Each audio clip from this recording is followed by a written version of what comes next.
Would you like to see a checklist for pending contracts? In other words, from the time that you place a property under contract to the time it closes, having a checklist that you can go through and make sure you're not missing any of the important dates. If that's something you're looking for, you're in the right place. Let's talk. Hi, I'm Mike Cerrone with 2 listings per month. And as we're building out our system and we're getting people to come in and hire us to sell their home, we need a way to track the marketing, which I've talked about in another video. Be sure to go to refer over to that. We had a checklist on listing marketing, which was pretty cool. Now, in this video, we're going to talk about checklist for pending management or transaction management. So from pending to close, and we're calling this the pending contract checklist. All right.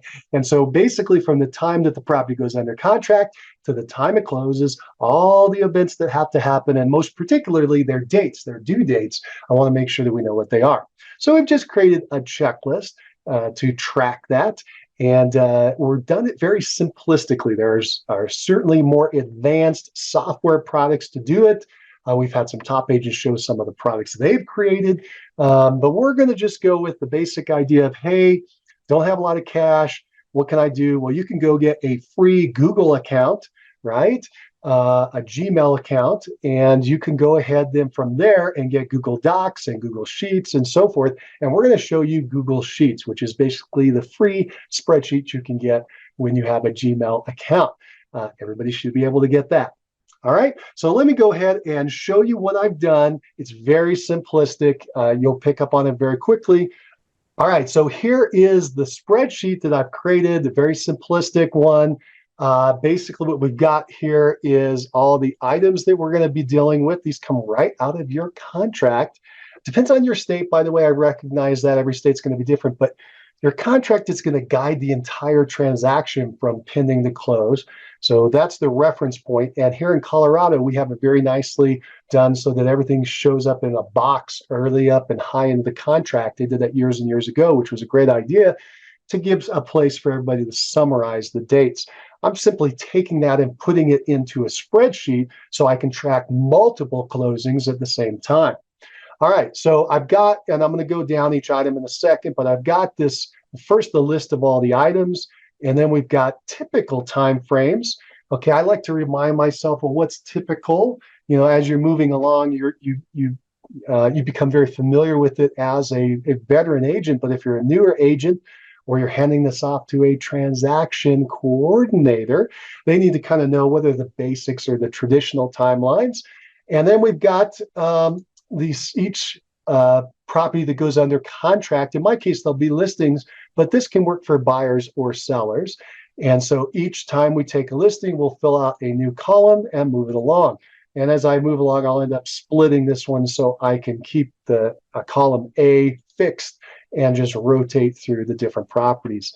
All right, so let's go ahead and check this out. What do we've got? We've got the address of the property. We've got our seller's name, our buyer's name, seller agent name, and buyer agent name. And then we've got in our contract, it kind of breaks out sections. So we're going to call this the paperwork section. We've got the contract date. That's up at top.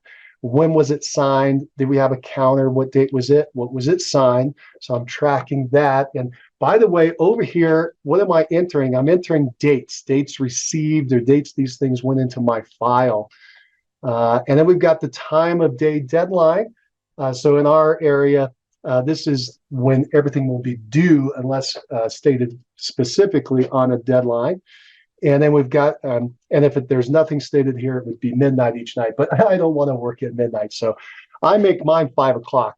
I will be working Monday through Friday, 9 to 5. That's it, just like any other professional. I'm not going to work evenings or weekends. And you just need to explain that to everyone, starting with your clients.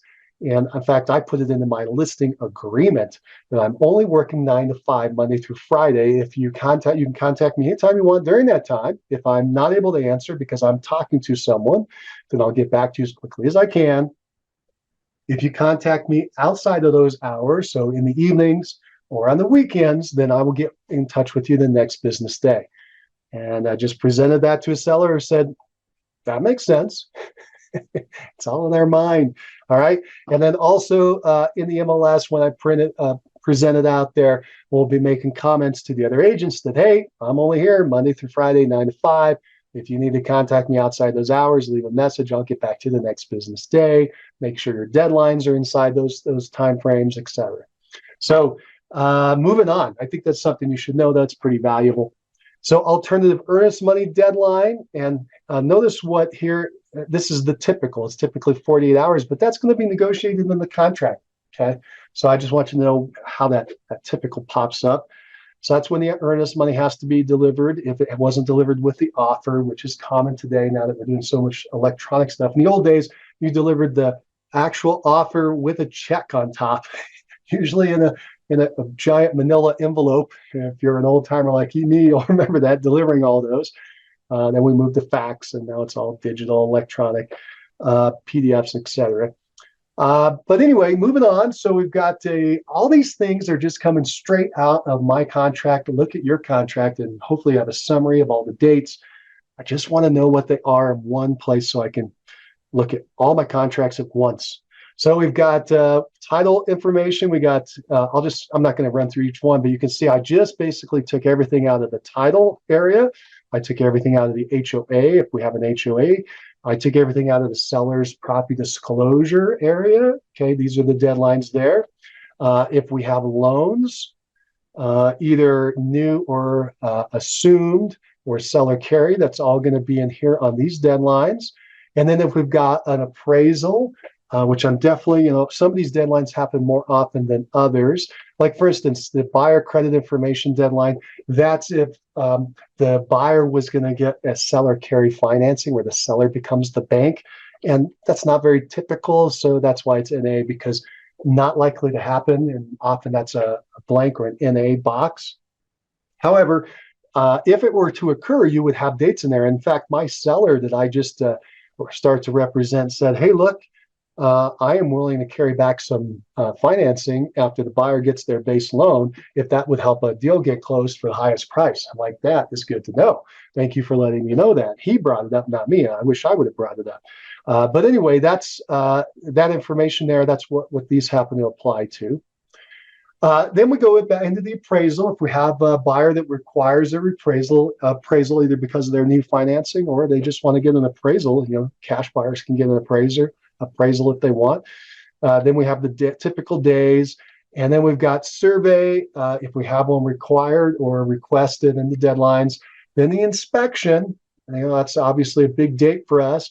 Want to know when that's coming up. In our area, we've got water rights to look at, mineral rights, not as common, but could be. Then, of course, the inspection itself, property insurance termination, due diligence, conditional lead-based paint. I need a little typo there, but then closing and possession, and we're going down those for those dates. And if we have any post-occupancy agreements in our area. And then any other dates that happen to be maybe in additional provisions or any other items throughout your agreement, you can make sure that you have them here and you're tracking to make sure that they get done. Now, as I mentioned, I think I mentioned, let me make sure I do. I'm not an attorney. I'm not giving you legal advice. I'm just showing you how I would track the dates in my contracts as a real estate agent to make sure I'm helping my buyers or sellers comply with the contract so they don't miss a date. And just imagine I have, if you have just one closing happening, you're probably going to be able to track this okay. 2, you're probably going to be just fine. But if you have 5 or 10 or 20, it gets pretty crazy. And you've got to have a way to bring it all together and look at it quickly. You can't just be looking through every single file every day or every week. And so you got to have it in a place that makes sense. So like I had 9 closings in one day. That was my biggest closing day. And then, of course, for that month, I had more than 9 properties under contract. I would have to look at this sheet to make sure that I know what's happening with all these things. Make sense? I had a listing marketing programming like with Mike, if you only have one, that's pretty easy, right? But like I listed 21 properties in one month, and so I had to track all those plus the other properties I had already listed before. You need a spreadsheet. You need a place to keep these all organized so you can check them out quickly. All right. And then the final advantage of doing this, by the way, is if you end up hiring an assistant, it's easy then to hand them off your system. And my system will grow and develop, but this is where I'm going to start because, again, I'm assuming you're brand new. So hopefully that has been helpful to see the pending contract checklist that we've developed to get us started along this journey. Tell me in the comments below, what do you think of this checklist? Does it make sense? Would you use it? Do you use something like this? Do you wing it? Do you use a different format? Like in the old days, we used to take a checklist like this, and it would be in paper though, and we would just put it on the inside of the file. You would have the old paper system, so you had a file, you'd open it up, and on the left side would be your checklist of all these dates, and you'd be making sure that you're collecting. And by the way, you'd also have a checklist of all the documents you need to collect in your file. Maybe we'll do a video on that, although it's going to be specific to every locale, every state will be different. Anyway, you'll have that on the left, and then you would have all the documents you've accumulated on the right, and you'd build up your file. But that's how you would check the dates. Today, we're going to do it electronically and try to do as much digital information as possible, just to keep clutter out of there and also just for our environment. In any event, I hope this has been helpful. If it has, go ahead. If you like this, give it a thumbs up, give us a like, and let us know we're on the right track and the information you want to know about. And if you like this kind of information, you'd like to continue on this journey with us, go ahead and subscribe to the channel if you haven't already. If you have, fantastic. I can't wait to bring you with us here. And what else can we tell you? Again, we talked about comments. If you have anything you'd like to say about this, go ahead and tell me down below. That'd be fantastic. All right, I hope this has been helpful, and I hope you have a fantastic day. Take care. Bye now.